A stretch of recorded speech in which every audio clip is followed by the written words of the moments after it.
I can't say I ever believed in ghosts, at least not before what happened to me. Now, I don't know what to believe. All I know is that I'll never set foot in my childhood home again. I grew up in a small, weather-beaten house on the edge of a forgotten town in the Midwest. My parents were hardworking and practical, not the type to believe in the supernatural. We never talked about spirits or hauntings. Life was simple, quiet, until it wasn't. It started when I was 13. One night I woke up to the sound of scratching. At first, I thought it was coming from outside, branches scraping against the siding, maybe. But then I realized it was inside the walls. My first thought was rats, but the sound wasn't scurrying.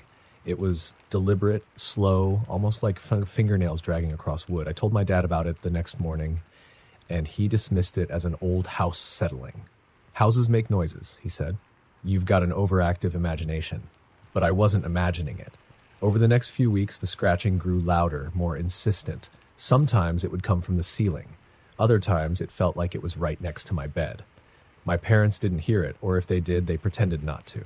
Then things escalated. One night, I woke up to the sound of whispering. It wasn't clear or loud, just a low, constant murmur. At first, I thought it was my parents talking in their room, but the voices didn't sound like them. They didn't sound like anyone. It was a chorus of whispers, overlapping and unintelligible, but undeniably there.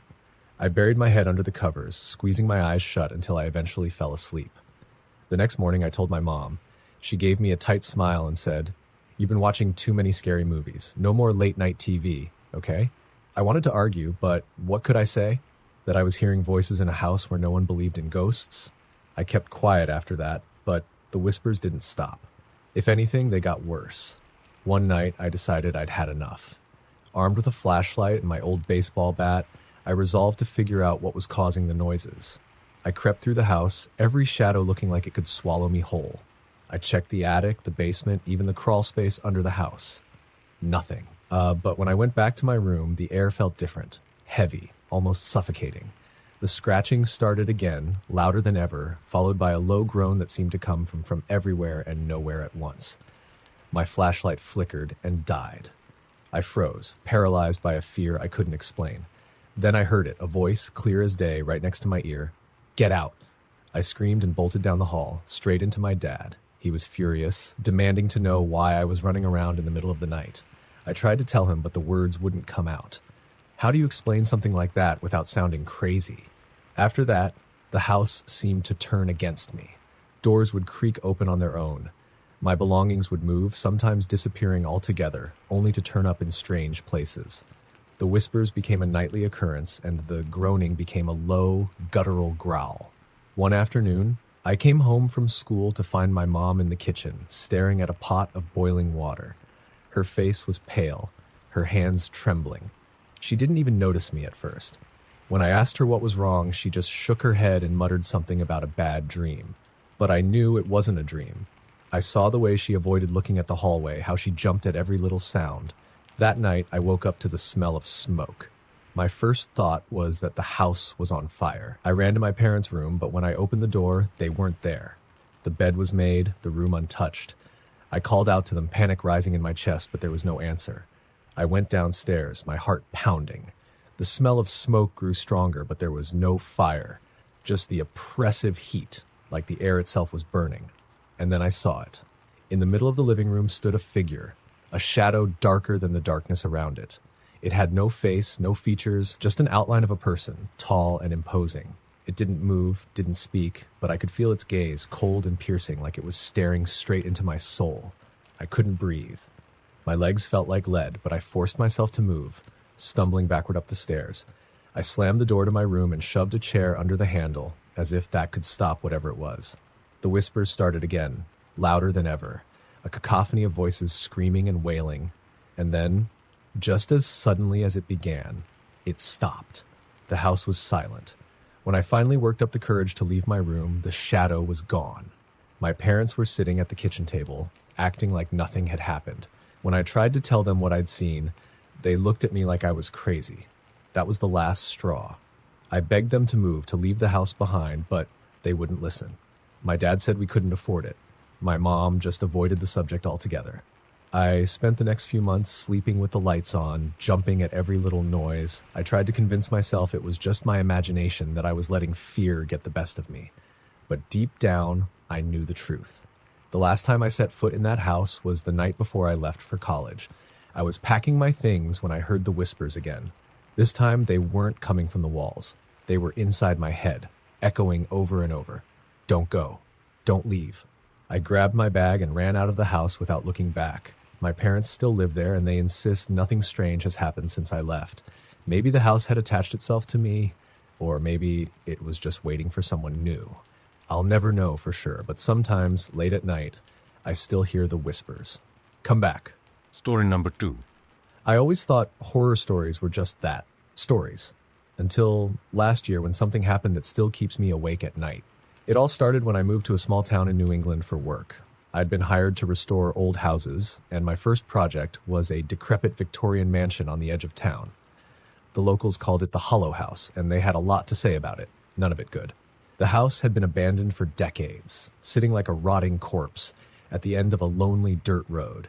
Paint peeled from its warped clapboards, the windows were cracked, and the roof sagged under years of neglect. It looked like something out of a nightmare.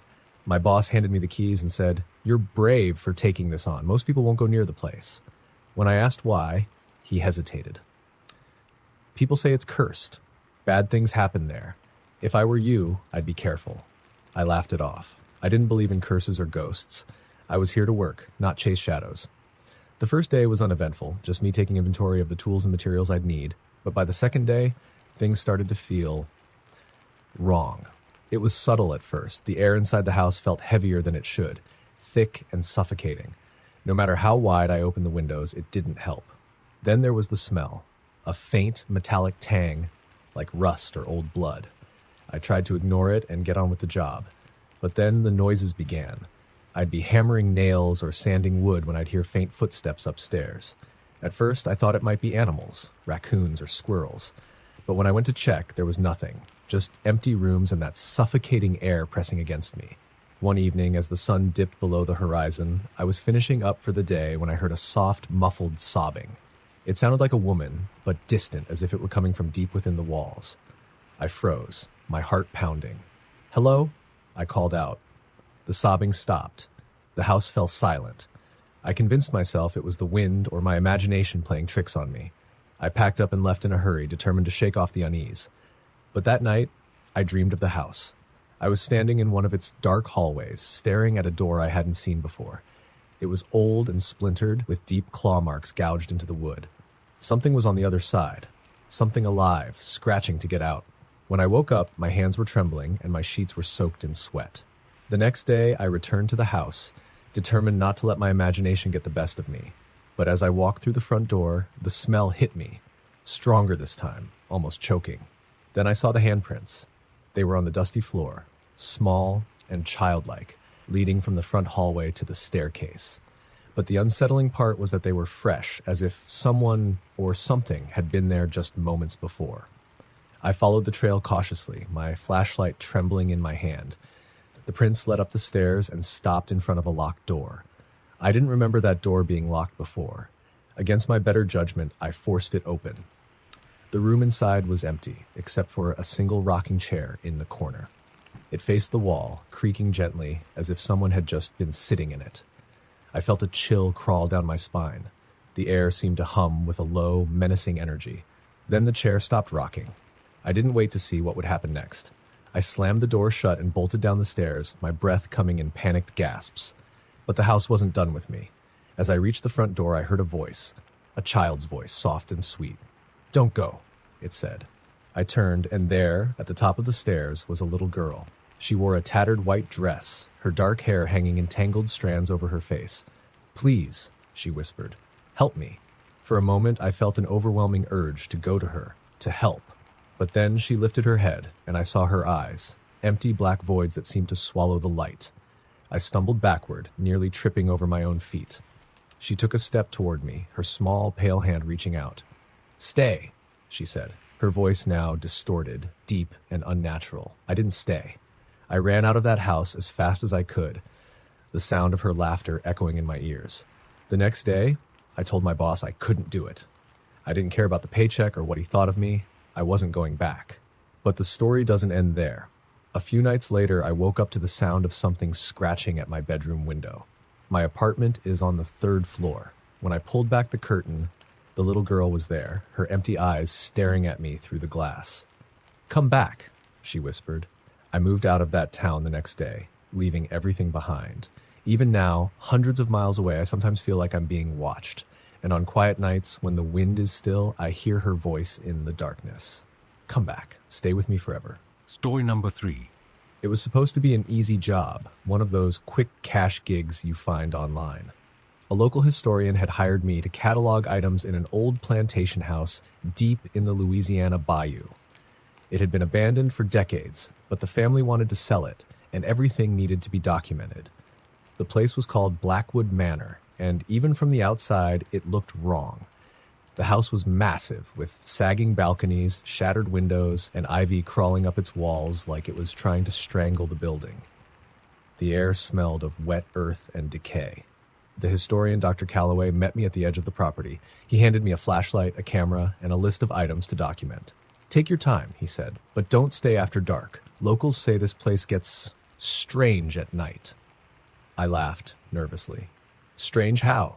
He didn't answer. The front door creaked open with an almost theatrical groan, revealing a grand foyer blanketed in dust and shadows. My footsteps echoed as I entered, the air heavy with a sense of abandonment. The first few hours were uneventful.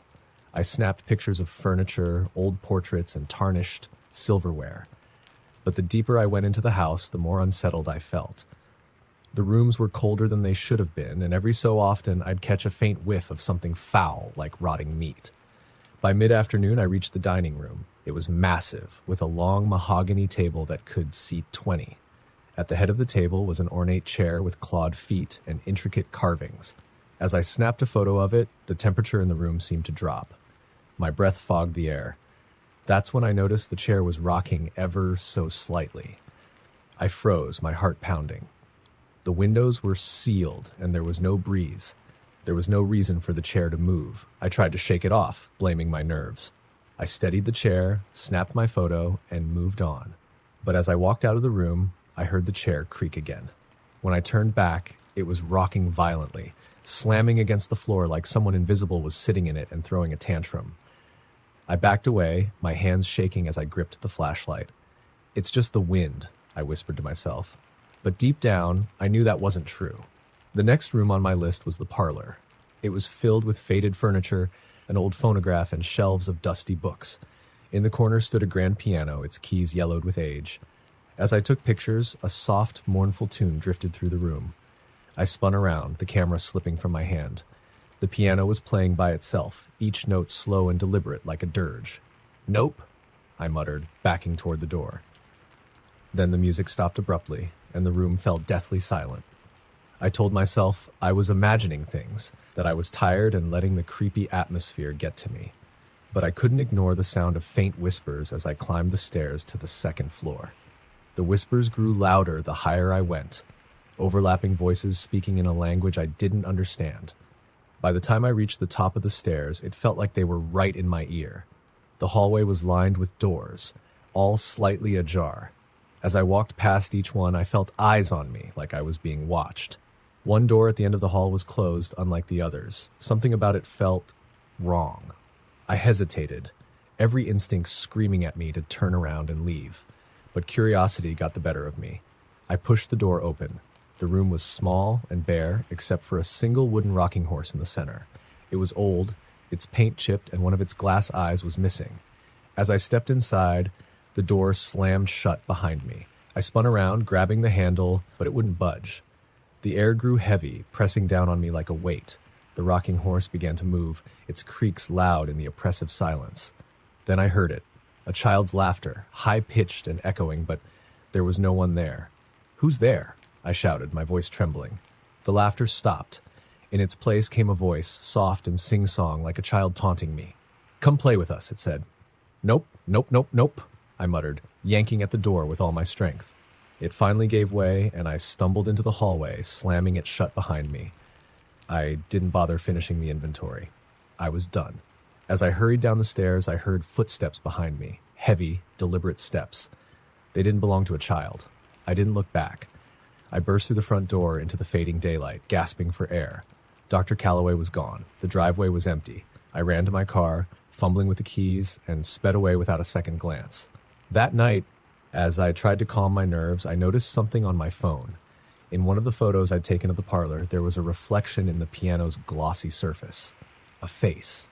Pale, gaunt, with hollow eyes and a twisted grin. I didn't sleep that night. I quit the job the next day, refusing to ever go back to Blackwood Manor. Dr. Calloway didn't seem surprised when I called to tell him. "You're not the first to walk away," he said. "That house has a way of getting under people's skin." I've since moved away from Louisiana, but I can't escape the memories. Every now and then I hear faint whispers, just at the edge of hearing. And sometimes when I'm alone, I swear I see that same twisted grin reflected in my mirror. Story the end. Story number 4. It wasn't my idea to buy the house. My wife, Emily, had fallen in love with it the moment she saw the listing. A beautiful old farmhouse on a sprawling piece of land, far from the noise of the city. She called it our fresh start. I wasn't as convinced.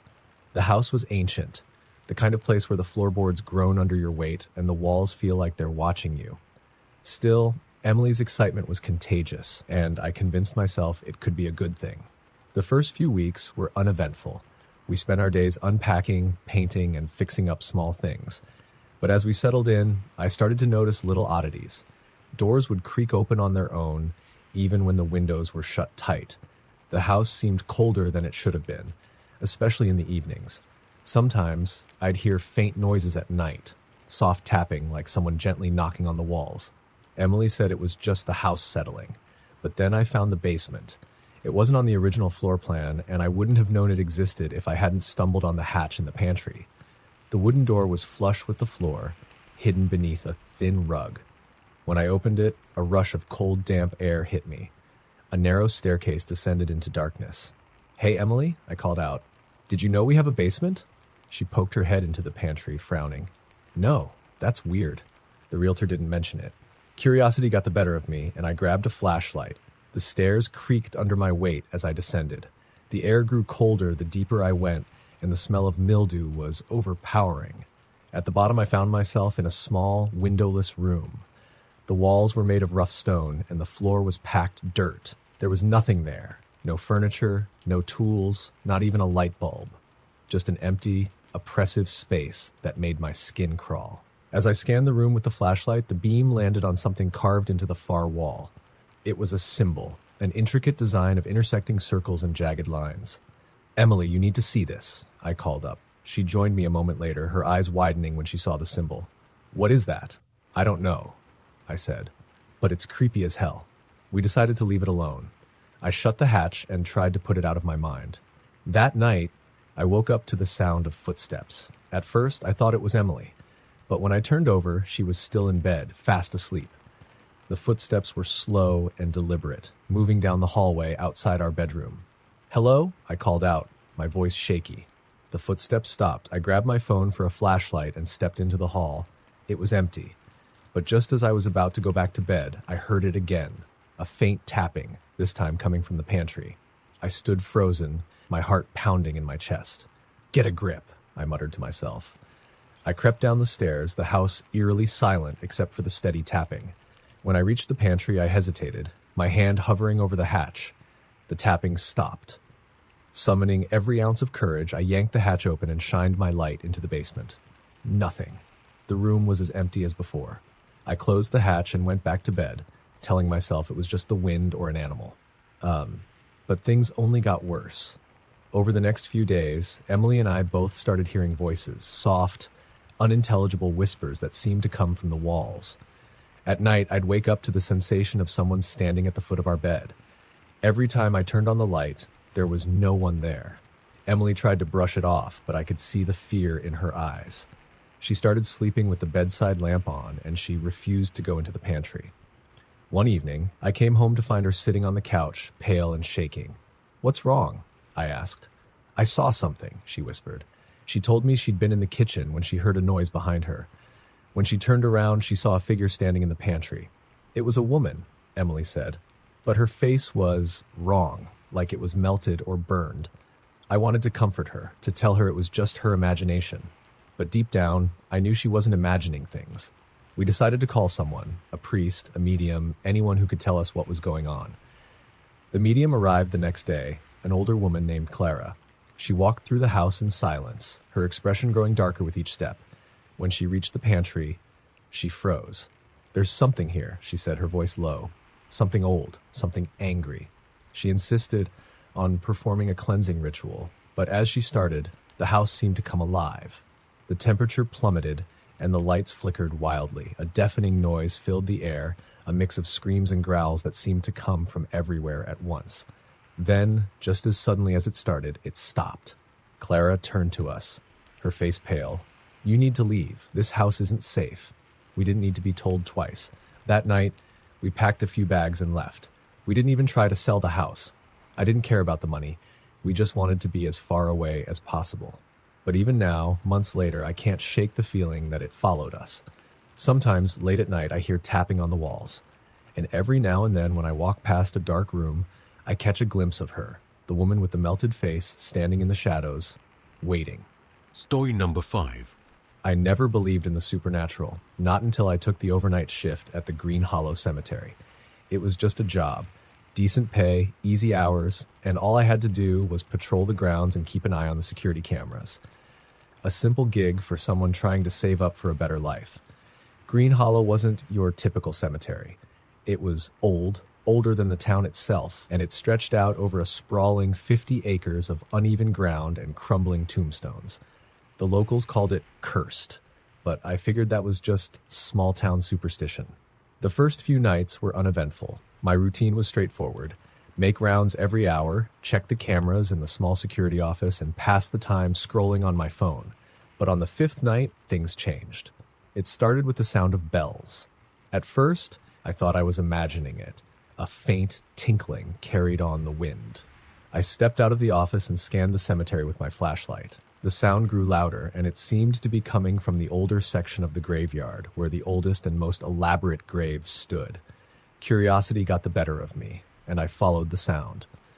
As I walked deeper into the cemetery, the air grew colder, and the flashlight's beam seemed to dim, barely piercing the darkness. The bells were louder now, a haunting melody that sent chills down my spine. And then I saw it. One of the graves had a bell attached to a thin, rusted chain that disappeared into the earth. The bell was swinging, ringing softly, even though there was no wind. I stared at it, my heart pounding.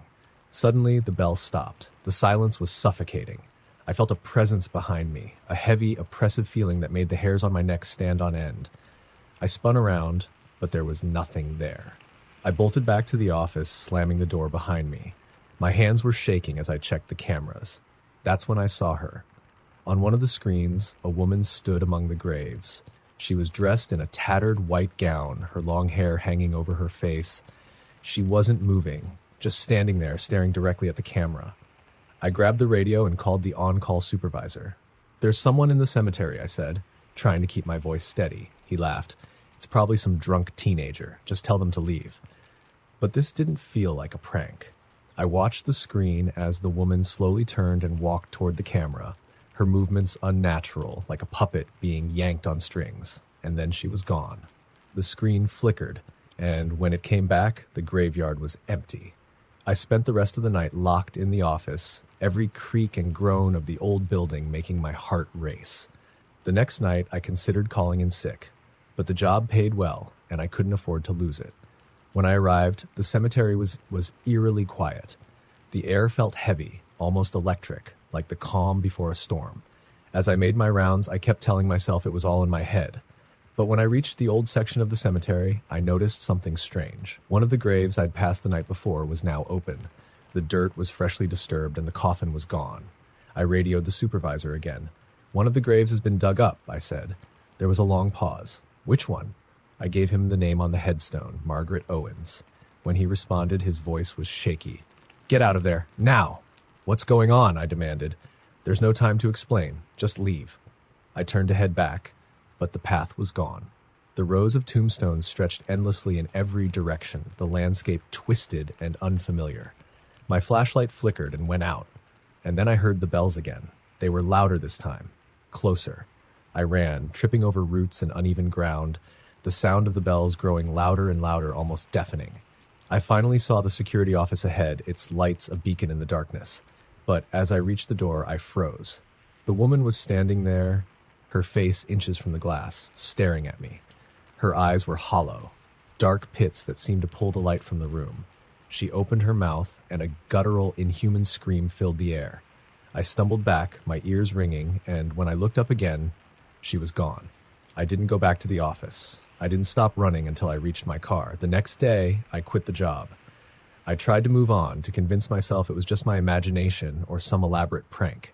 But the nightmares haven't stopped. Every night, I hear the sound of bells, and sometimes when I wake up, she's there, standing at the foot of my bed, watching me with those empty, hollow eyes. Story number 6. I've always been a skeptic. Ghosts, demons, the paranormal. It was all just stories to me, the kind you told around a campfire to scare your friends. But one summer, I took a job at a small bed and breakfast in the middle of nowhere, Pennsylvania, and my disbelief was put to the ultimate test. The inn was old, dating back to the 1800s, and had a history steeped in tragedy. The owner, Mrs. Carmichael, was an elderly woman with a frail frame and a kind smile. She hired me to help clean and prepare rooms, as well as stay overnight to assist guests. The first week went smoothly. The house had its quirks, creaky floorboards, doors that didn't quite latch, but it wasn't anything out of the ordinary for a place that old. Then I was assigned to room 3. Mrs. Carmichael was hesitant when she handed me the key. "That room hasn't been used in a while," she said, her voice quiet. "Some guests don't like it." When I asked why, she just shook her head. "It's just an old house. Things settle in strange ways." Room 3 was at the far end of the hallway, its door slightly warped from age. The moment I stepped inside, I felt it, an overwhelming sense of unease. The air was colder than the rest of the house, and the room smelled faintly of damp wood and something metallic. The furnishings were simple: a 4-poster bed, an antique dresser, and a small vanity with a cracked mirror. A faded portrait of a woman hung on the wall above the bed. Her expression was stern, her dark eyes seeming to follow me no matter where I stood. I shook off the feeling and got to work. Dusting, vacuuming, and changing the linens were my tasks, but as I moved about the room, I couldn't shake the feeling that I wasn't alone. I'd glance at the mirror and swear I saw movement behind me, but when I turned around, there was nothing there. That night, the inn was unusually quiet. We only had one guest, an older man who stayed in room 5. Mrs. Carmichael had gone to bed early, leaving me alone to lock up and check the rooms. As I made my way down the hall, I noticed something strange. The door to room 3 was slightly ajar. I knew I had locked it earlier. Heart pounding, I pushed the door open. The room was empty, just as I'd left it. But the air was colder than before, and the smell of metal was stronger. Then I saw it. The woman in the portrait was smiling. I stepped closer, my breath catching in my throat. I could have sworn her expression had changed. Her once stern face now bore a twisted, mocking grin. I backed out of the room and shut the door, locking it again for good measure. That night, I stayed in the small staff quarters at the back of the inn, but I couldn't sleep. Every creak of the house, every gust of wind, sent my heart racing. Around 3 a.m., I heard it, the unmistakable sound of footsteps above me. The staff quarters were on the ground floor. The only rooms above were the guest rooms, and the guest in room 5 was a heavy sleeper who hadn't left his room all night. I grabbed the flashlight and made my way upstairs, each step heavier than the last. The hallway was empty, the air thick with silence. But as I approached room 3, I saw that the door was wide open. My hands shook as I shined the flashlight inside. The portrait was gone. The wall where it had hung was blank. The wallpaper faded in a perfect rectangle where the frame had once been. A cold breeze swept past me, and I heard a whisper. Soft, almost inaudible. "Leave." I bolted, my footsteps echoing through the empty hall as I ran back to the staff quarters. The next morning, Mrs. Carmichael found me pale and shaken. I told her what had happened, expecting her to laugh or dismiss it as my imagination. But instead she sighed. "You saw her, didn't you?" "Who?" I asked. She hesitated before answering. "Her name was Margaret. She was the original owner of this house. They say she was unkind in life, controlling, cruel. When she passed, people thought the house would be rid of her, but it wasn't." Mrs. Carmichael went on to explain that Margaret's presence had lingered, especially in room 3. Guests often complained of nightmares, strange noises, and the overwhelming feeling of being watched. "Why didn't you tell me?" I demanded. She looked at me with tired eyes. "Because most people don't stay long enough to find out." That was my last day at the inn. I packed my things and left without looking back. But even now, months later, I can't shake the feeling that I brought something with me. Every so often, I catch a faint whiff of metal. And sometimes when I wake up in the middle of the night, I swear I hear a soft whisper in my ear. Story number 7. It started with a phone call. I was living alone in a small apartment on the outskirts of Chicago, working nights at a diner and spending my days catching up on sleep. It wasn't much of a life, but it was mine. One night, just after I'd gotten home, my phone rang. "Hello?" I answered groggily, assuming it was a wrong number. There was silence on the other end, followed by a faint, static-filled whisper. "Hello?" I repeated, louder this time. Still nothing, just the faint whisper, like someone murmuring too far from the receiver for me to make out the words. I hung up, chalking it up to a prank call, and went to bed. The next night, it happened again. This time, the whispering was louder. I couldn't make out exactly what was being said, but it sounded like my name. "Who is this?" I demanded, but the line went dead. The calls became a nightly occurrence, always around 3 a.m.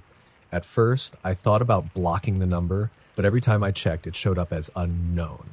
After a week of sleepless nights, I went to the police. "It's probably just a prank," the officer said, scribbling down my report without much interest. "Let us know if it gets worse."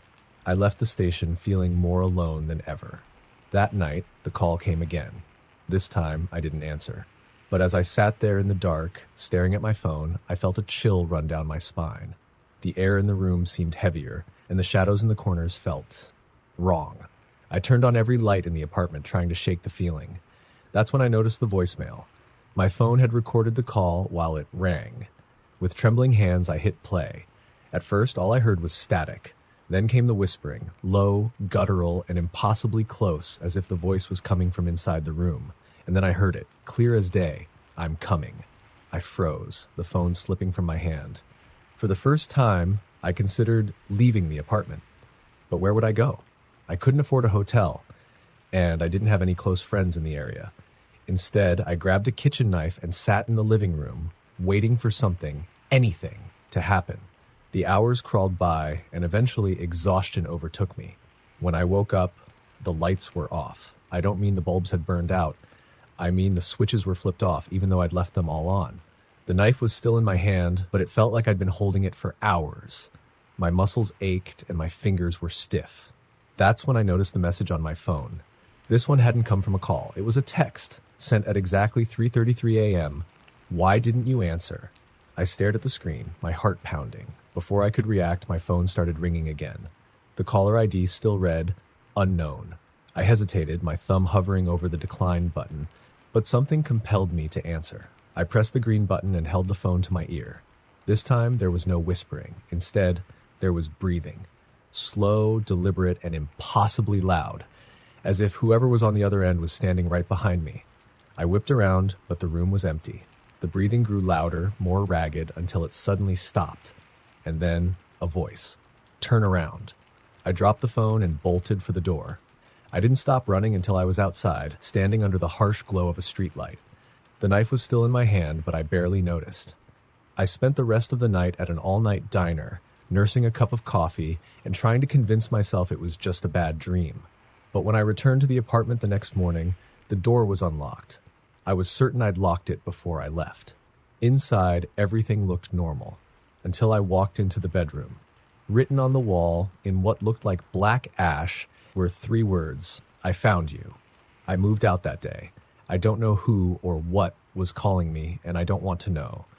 I changed my number, left the city, and did everything I could to put it behind me. But sometimes late at night, my phone will buzz. The screen will read "unknown," and no matter how many times I block the number, the messages always come through. Why didn't you answer? Story number 8. I had been driving for hours, trying to make it to my sister's house before midnight. The interstate was empty, swallowed in darkness except for the occasional headlights of a passing truck. The GPS said I was less than an hour away when I saw the detour sign. Road closed. Follow detour. I groaned. The detour arrow pointed down a narrow, unlit road that disappeared into the woods. "Great," I muttered, turning onto the road. The trees were dense. their branches forming a canopy that blocked out the moonlight. My car's headlights barely illuminated the twisting path ahead. After about 20 minutes, I realized something wasn't right. The GPS had lost signal, and I hadn't seen another detour sign since I left the highway. The road was narrowing, the trees pressing in closer. My gas gauge was dangerously low, and I began to panic. Just as I was debating whether to turn around, I saw a light ahead. It flickered, weak and yellow, like an old lantern. As I got closer, I saw that it was coming from a small gas station. Relief flooded over me. The gas station looked like something out of a different era. The pumps were old and rusted, and the building itself was leaning slightly to one side. A sign above the door read, "Howard's Service," in peeling paint. I parked and stepped out, the crunch of gravel loud in the still night. The air was heavy and smelled faintly of damp earth and something metallic. I approached the door, noticing the dim light inside and a shadow moving behind the glass. When I opened the door, a bell jingled and an old man looked up from behind the counter. He was gaunt with deep-set eyes and a face like weathered leather. "Evening," he said, his voice raspy. "Hi," I said, trying to sound casual. "I'm low on gas and I think I got lost. Can I fill up here?" He stared at me for a moment, his eyes unblinking. "Sure," he finally said, motioning to the pumps. I handed him my credit card, but he shook his head. "Cash only," he said. Luckily, I had some cash in my wallet. I handed it over, and he slid it into the register without giving me a receipt. As I filled up the tank, I couldn't shake the feeling that I was being watched. I glanced toward the gas station and saw the old man peering at me through the window, his face partially obscured by the shadows. I finished quickly and got back in the car, eager to leave. But as I pulled out onto the road, I realized the gas gauge hadn't moved. It still showed empty. I slammed on the brakes and looked back. The gas station was gone. The road behind me was empty, the space where the station had been now just dense woods. My heart raced as I stared at the spot, trying to make sense of what I'd seen. That's when I noticed the figure in my rearview mirror. At first, I thought it was a trick of the light, but as I squinted, I saw it more clearly. A man standing in the middle of the road, illuminated by my taillights. He was tall and thin, wearing a tattered coat and a wide-brimmed hat that cast a shadow over his face. My breath caught in my throat as I realized he was holding something, a lantern like the one I'd seen at the gas station. I hit the accelerator, the car lurching forward as I sped down the road. The figure disappeared from the mirror, but the uneasy feeling in my chest remained. The road seemed endless, the twists and turns never leading anywhere. My phone was still useless, showing only no signal. And then I saw another light. This time, it wasn't a gas station. It was a house, its windows glowing warmly in the darkness. I hesitated. After what I just experienced, the idea of stopping felt like a gamble. But I was running out of options. I pulled into the gravel driveway, the tires crunching loudly. The house was old, with peeling paint and a sagging porch. A faint hum of music drifted through the air, coming from inside. I knocked on the door, my knuckles trembling. After a moment, it creaked open, and a woman appeared. She looked to be in her late 40s, with kind eyes and a welcoming smile. "Lost?" she asked, her voice warm. "Yeah," I said, my voice shaking. "I took a detour off the highway, and now I'm completely turned around." She nodded knowingly. "That happens a lot out here. Come in, I'll make you some tea and show you a map."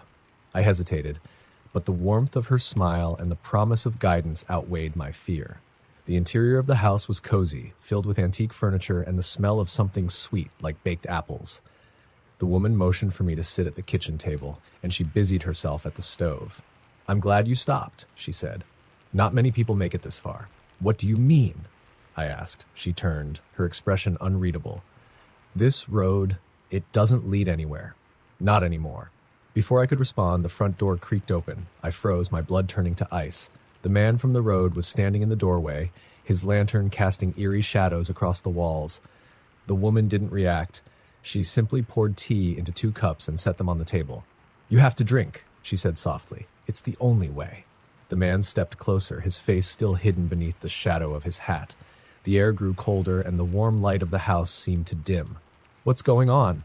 I demanded, my voice rising in panic. The woman's eyes were sad as she looked at me. "You shouldn't have stopped at the station." I stood, knocking over the chair. The man was now only a few feet away, his lantern flickering wildly. "You can't leave," the woman said, her voice barely a whisper. I bolted for the door, shoving past the man and running to my car. The engine roared to life, and I tore out of the driveway, the gravel spraying beneath the tires. When I looked back, the house was gone. The road stretched out endlessly ahead of me, the trees pressing in closer with every mile. I drove for what felt like hours until finally, I saw headlights in the distance. It was a truck. I flagged it down, and the driver, a kind-looking older man, rolled down his window. "Lost?" he asked. I nodded, too shaken to speak. He gave me directions back to the highway, and I followed them, relief washing over me when I finally saw the familiar green sign pointing toward the interstate. But as I merged onto the highway, I glanced in the rearview mirror. The man with the lantern was standing on the shoulder, his shadow stretching impossibly long in the glow of my taillights. And in the seat beside me, there was a steaming cup of tea. Story number 9. When I was a kid, my parents moved us to an old farmhouse in rural Indiana. It wasn't fancy, but it was affordable, and they were excited about having a bit of land. For me, the house was just creepy. The floors creaked, the windows rattled with the slightest breeze, and the basement was a dark, musty cavern that I avoided at all costs. But the worst part was the attic. The attic was off limits. My dad made it clear from the start. "It's unsafe," he said, brushing dust off the latch when we moved in. "Don't go up there." At first, I didn't think much of it. I was 10 years old, and the idea of climbing into a dark, cobweb-filled attic didn't exactly appeal to me. But as the weeks passed, I started noticing strange things. At night, I would hear soft footsteps above my room. Sometimes they were slow and deliberate, like someone pacing. Other times they were quick, as if something was scurrying across the floor. I told my parents, but they just brushed it off. "It's an old house," my mom said. "Old houses make noise." But it didn't feel like the house. It felt like something alive. One night, the footsteps woke me up. They were louder than usual, heavy and deliberate. I sat up in bed, my heart pounding, and stared at the ceiling. That's when I heard it, a faint, muffled laugh. I froze. It wasn't my parents. Their room was on the other side of the house, and my younger brother was fast asleep in the room next to mine. I pulled the covers over my head and stayed like that until morning. The next day, I worked up the courage to ask my dad about the attic again. "Why can't we go up there?" I asked. He hesitated, his face serious. "It's just not safe," he said. "The floorboards are weak, you could fall through." I didn't believe him. Not entirely. Over the next few weeks, the noises got worse. The footsteps were more frequent, and the laughter grew louder. It wasn't just one voice either. It sounded like several people, all laughing together. One night, I couldn't take it anymore. I waited until everyone was asleep, then grabbed a flashlight and crept out of my room. The house was silent except for the groan of the floorboards beneath my feet. The attic door was at the end of the hallway, just above a rickety pull-down ladder. My hands shook as I reached up and tugged on the latch. The door opened with a low creak, and the ladder unfolded itself. Dust rained down, making me cough. I shone the flashlight into the darkness above. The attic smelled of mildew and rot, and the beam of light barely penetrated the thick shadows. "Hello?" I whispered, my voice trembling. Nothing. I climbed the ladder, the rungs cold and uneven beneath my feet. When I reached the top, I stepped onto the attic floor, careful not to put too much weight on the boards. The attic was larger than I expected, with low, slanted ceilings and piles of old furniture covered in white sheets. And in the center of the room, there was a single rocking chair. It was moving. I froze, the flashlight shaking in my hand. The chair rocked back and forth, the motion slow and deliberate, as if someone invisible was sitting there. "Who's there?" I whispered. The chair stopped. A cold breeze swept past me, ruffling my hair and making the flashlight flicker. My heart raced as I turned the beam of light toward the far corner of the attic. That's when I saw them. Dozens of faces, pale and gaunt, staring at me from the shadows. Their eyes were hollow, their mouths twisted into grotesque grins. I screamed and stumbled backward, nearly falling through the opening in the floor.